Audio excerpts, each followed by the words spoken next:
appreciate myself for what she said. And for those of us in the House of Representatives, as Peter Wynn knows, it's not very often that we will say thank God for the United States Senate. But that's what we're saying here today. Let's pass the Senate bill. You know, it was February 22nd, 1955, when President Dwight Eisenhower stated the following words: "Our unity as a nation is sustained by free communication of thought and by easy transportation of people and goods. The ceaseless flow of information throughout the Republic is matched by individual and commercial movement over a vast system of interconnected highways crisscrossing this country and joining at our national borders with friendly neighbors to the north and south." He added, "Together, the united forces of our communication and transportation systems are dynamic elements in the very name we bear, the United States. Without them, we would be a mere alliance of many separate parts." End quote. Promoted by a Republican president and passed by a Democratic-controlled Congress, America sought greatness as it embarked on the construction of the interstate highway system in 1956. And America achieved it. America achieved it by creating a transportation system that was once the envy of the world. The Senate, for its part, is carrying out the proud tradition by last week passing a bipartisan surface transportation reauthorization bill that maintains current funding levels for and investments in our surface transportation programs over the course of the next 2 years. Sadly, this is not the case in the House of Representatives, a body in which I've been honored to serve for 36 years now, and in which I have been involved with every major transportation bill that's gone through that body for the last 36 years. And let me tell you, my friends, it has always been on a bipartisan basis. There are no Republican roads or Democratic roads. They are America's roads. There are no Democratic bridges or Republican bridges. They are America's bridges.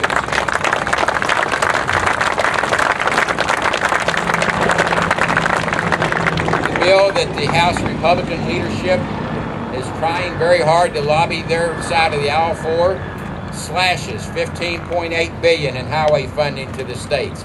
That translates to 550,000 lost, good-paying American jobs, family wage jobs.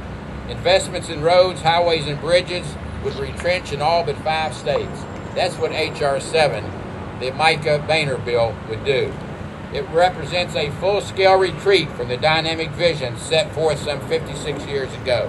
It mortgages America's future at subprime rates.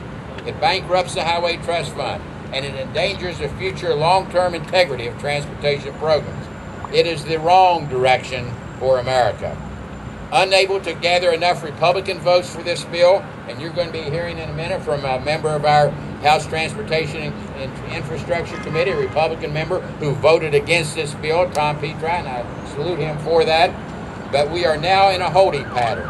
We're in a holding pattern, circling as Republican leadership considers its options, all while vitally needed programs are on the verge of expiring at the end of this month. State and local communities are being held in limbo, waiting for Congress to get its act together. And you know, my friends, time is running out. But there is a clear option available to all of us, and that is for the House to simply pass the Senate bill. And that's why all of your presence here in Washington today is so important.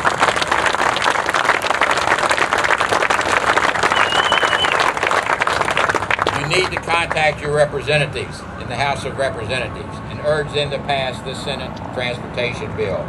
America's surest pathways to prosperity and success have always been our railways, our roadways, and our runways.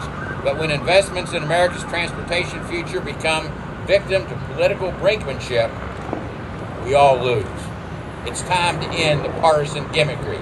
It's time to end the partisan jabs in this town. And let's come together, as the Senate has done, and pass a bipartisan transportation bill.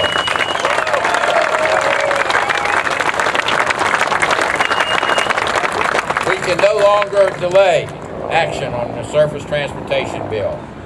You all know the figures. Our Department of Transportation must increase our investment by an additional $27 billion per year above current levels to simply sustain our current highway conditions and performances.